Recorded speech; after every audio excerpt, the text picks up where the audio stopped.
Il savait qu'elle était mineure. L'avocat d'une des deux Norman Tavo fait de nouvelles révélations, ZATV.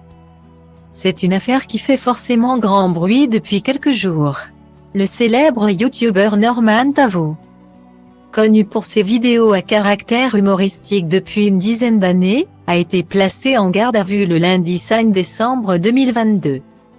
Et ce pour viol et corruption de mineurs, après des plaintes déposées par 6 femmes.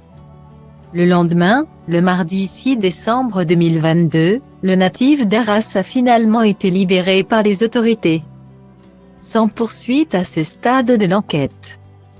Le jeudi 8 décembre 2022, Clément Pialou, l'avocat de l'une des plaignantes, Maggie Desmarais, était présent sur le plateau de BFM TV afin de s'exprimer.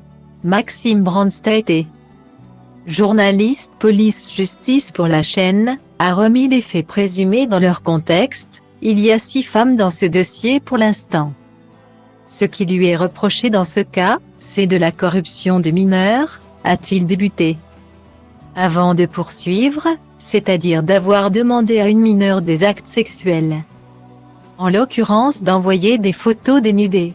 Mais pour les 5 autres des 6 qui sont dans le dossier, on parle de faits de viols alors que certaines étaient mineures. Parce qu'en fait il a eu des relations sexuelles avec elles. La complexité de ce dossier pour les enquêteurs va être de déterminer dans quelle mesure la contrainte existait. Clément Pialou a lui pointé du doigt le côté manipulateur du célèbre vidéaste. Et également le fait d'avoir profité de sa notoriété. Ce que reproche Maggie à ce youtubeur, c'est qu'elle avait 16 ans au moment des faits. Lui en avait 30. C'est un youtubeur célèbre qui a utilisé sa notoriété et l'ascendant qu'il avait sur elle pour exiger d'elle sur une période assez longue.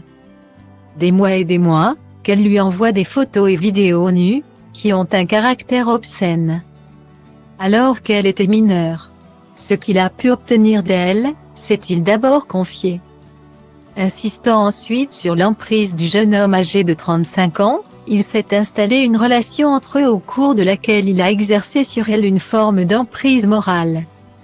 On connaît l'état d'immaturité et la fragilité psychique qui peut intervenir dans ce type de situation. Elle explique qu'il savait qu'elle était mineure, avant de conclure en précisant en revanche qu'il n'y avait pas eu de rencontre. Et que c'est simplement virtuellement que les choses se sont passées.